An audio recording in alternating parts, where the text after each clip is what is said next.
Hello everyone, welcome to learn QA skill. आज की video में हम पढ़ने वाले हैं एसडीएलसी मॉडल्स के बारे में। एसडीएलसी मॉडल्स को मेनली टू कैटेगरीज में डिवाइड किया गया है। फर्स्ट है सीक्वेंशियल मॉडल एंड सेकंड है इंक्रीमेंटल मॉडल। सीक्वेंशियल मॉडल्स के कैटेगरी में आते हैं waterfall model and V model. Incremental models की कैटेगरी में आते हैं spiral model, RAD model, RAD means rapid application development model. Third है prototype model and agile model. First हम पढ़ेंगे वाटरफॉल मॉडल के बारे में। वाटरफॉल मॉडल में हमारे पास फेजेस होते हैं: requirement analysis, design, coding, testing, deployment and maintenance. In waterfall model, flow of activity look like a waterfall. So this model title as a waterfall model means waterfall model में जो software development की activities होती है उनका flow waterfall जैसे दिखता है, इसलिए इसे वाटरफॉल मॉडल नाम दिया गया है।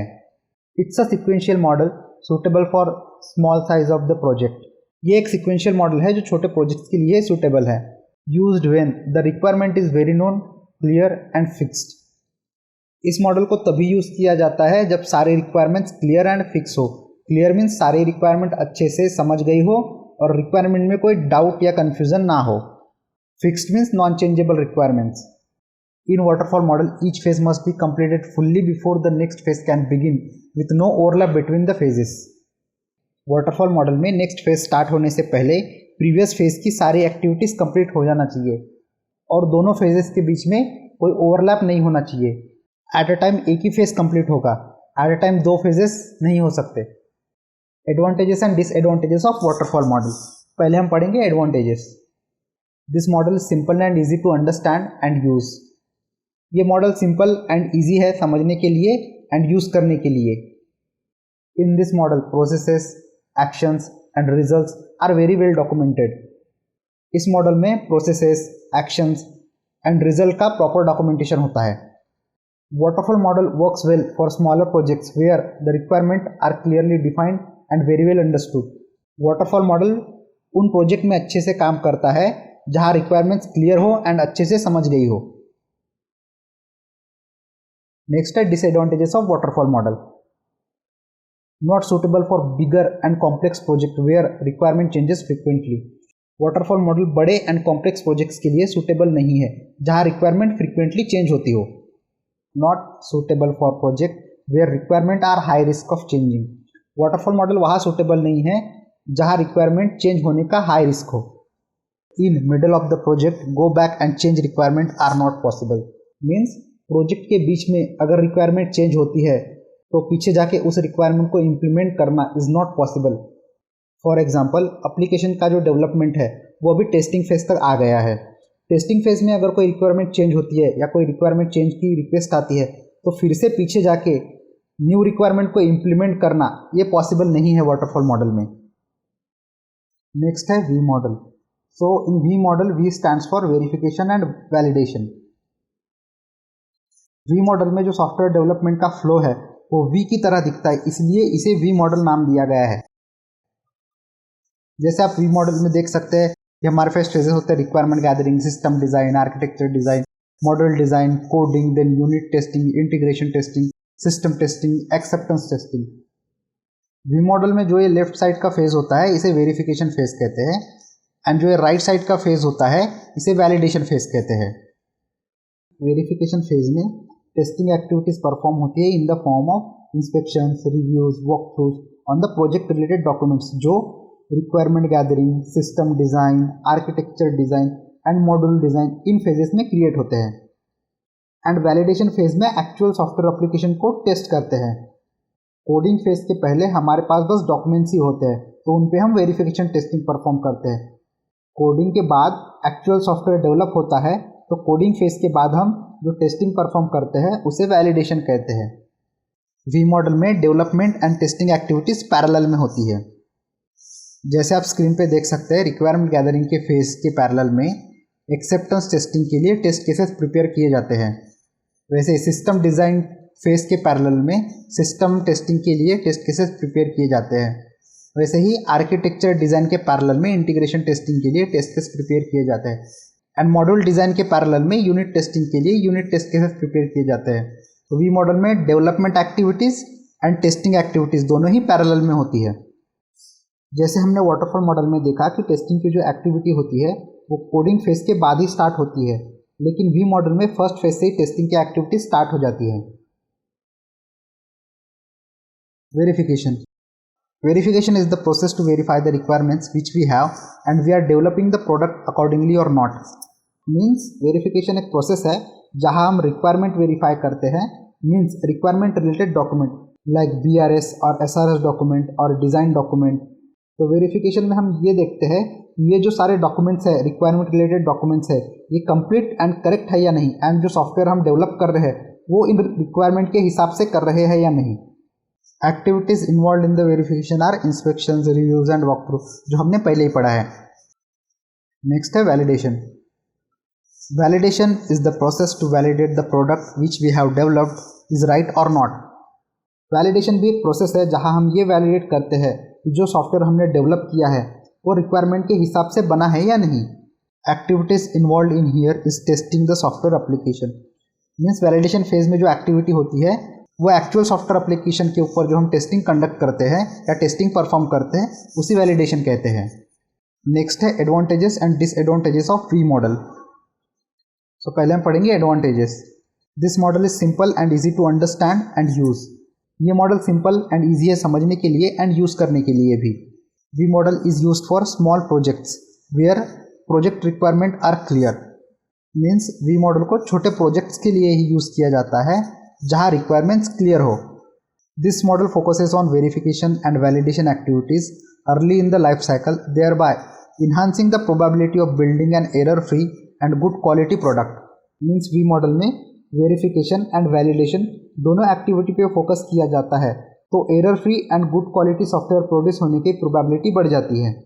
It saves time by testing activity start before coding. V model में हमारा टाइम भी सेव हो जाता है क्योंकि जो टेस्टिंग एक्टिविटीज़ होती है वो हम कोडिंग के पहले ही स्टार्ट कर देते हैं, तो फिर लेटर स्टेजेस में हमें टेस्टिंग फेज में उतना टाइम एंड एफर्ट नहीं लगता टेस्टिंग एक्टिविटीज़ परफॉर्म करने के लिए। नेक्स्ट है disadvantages of V model. It is not suitable for bigger and complex projects. Means जो ये वी मॉडल है ये बड़े प्रोजेक्ट्स के लिए एंड कॉम्प्लेक्स प्रोजेक्ट्स के लिए सूटेबल नहीं है। It is not suitable for projects where requirements are not clear and contains high risk of changing. Means V model ऐसे प्रोजेक्ट के लिए सूटेबल नहीं है जहाँ रिक्वायरमेंट क्लियर ना हो और रिक्वायरमेंट चेंज होने का रिस्क हो। If any changes happen in the middle of the project along with the requirement, development and testing document have to be updated।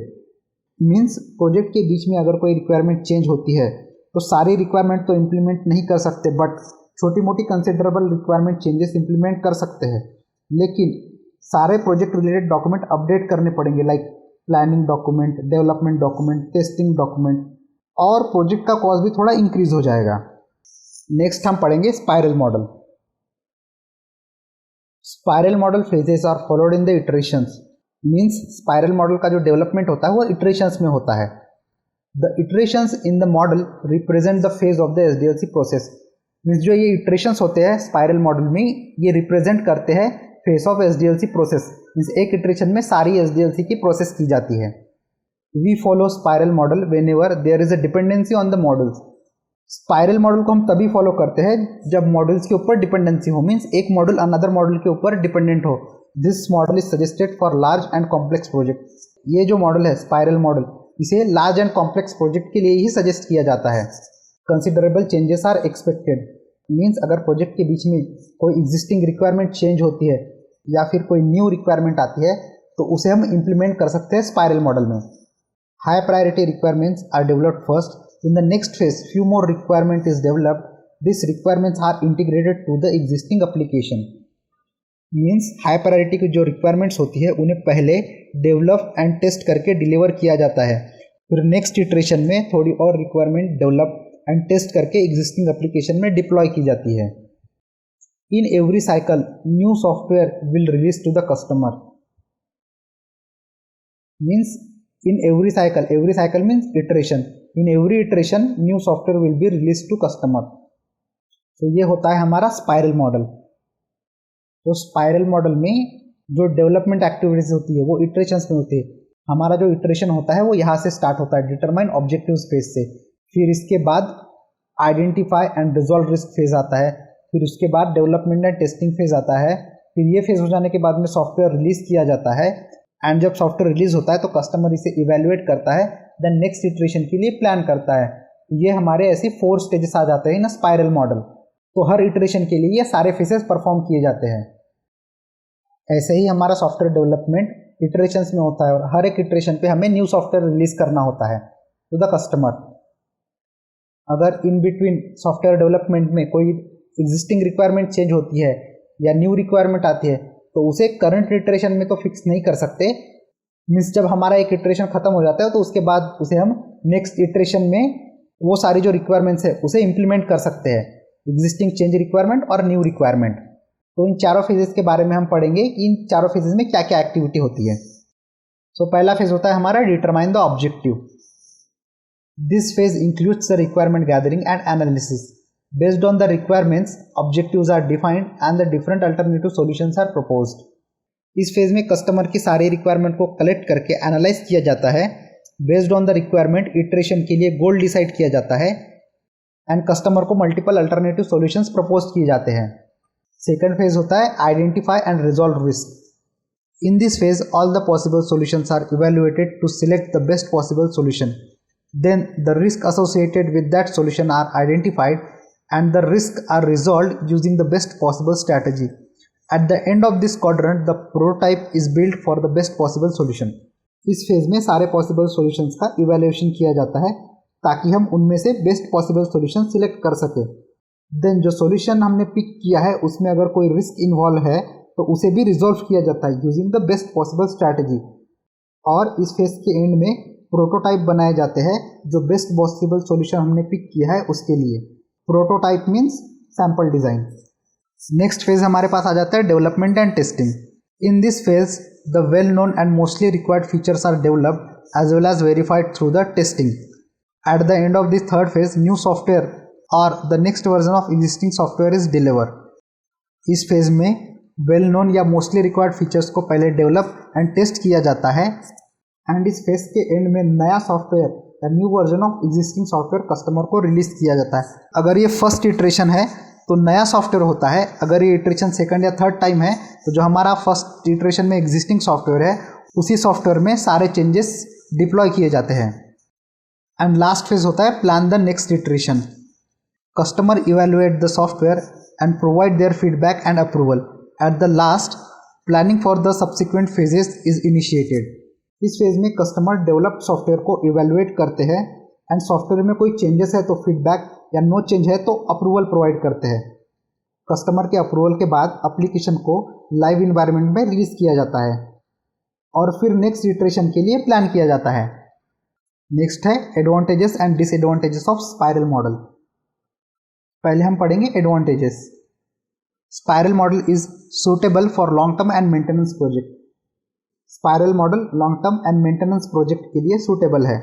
Easy to develop dynamic requirements means frequently changing requirement आसानी से spiral model में develop कर सकते हैं। Additional functionality और change can be done at the later stage. New feature और change in existing feature later stages में implement कर सकते हैं स्पाइरल मॉडल में। Development is fast and feature are added in a systematic way in a spiral development. Development is fast means customer को सारे requirement develop होने तक wait नहीं करना पड़ता क्योंकि पहले जो मोस्ट रिक्वायर्ड फीचर्स है उसे हम डेवलप एंड टेस्ट करके कस्टमर को रिलीज कर देते हैं। फिर थोड़ी थोड़ी रिक्वायरमेंट्स इटरेशन में डेवलप करके रिलीज की जाती है। कंटिन्यूस और repeated development helps in the risk management. Continuous and repeated development risk manage करने में हेल्प करता है। नेक्स्ट है disadvantages of spiral model. Not suitable for small size of project as it is expensive. छोटे projects के लिए spiral model suitable नहीं है क्योंकि ये कॉस्टली मॉडल है। It requires more documentation as compare to other models. Spiral model में हमें ज़्यादा डॉक्यूमेंटेशन करना पड़ता है या ज़्यादा डॉक्यूमेंट्स प्रिपेयर करने पड़ते हैं as compare to other models. It is difficult to maintain all requirements means अगर कोई ऐसा प्रोजेक्ट है जहाँ फ्रिक्वेंटली न्यू रिक्वायरमेंट्स आती हो या एग्जिस्टिंग रिक्वायरमेंट चेंज होती हो उस केस में सारे रिक्वायरमेंट मेंटेन करना डिफिकल्ट होता है। Risk analysis is a important phase so requires expert people. Risk analysis एक इम्पॉर्टेंट फेज है स्पाइरल मॉडल में, so it required expert peoples. Thanks for watching the video guys.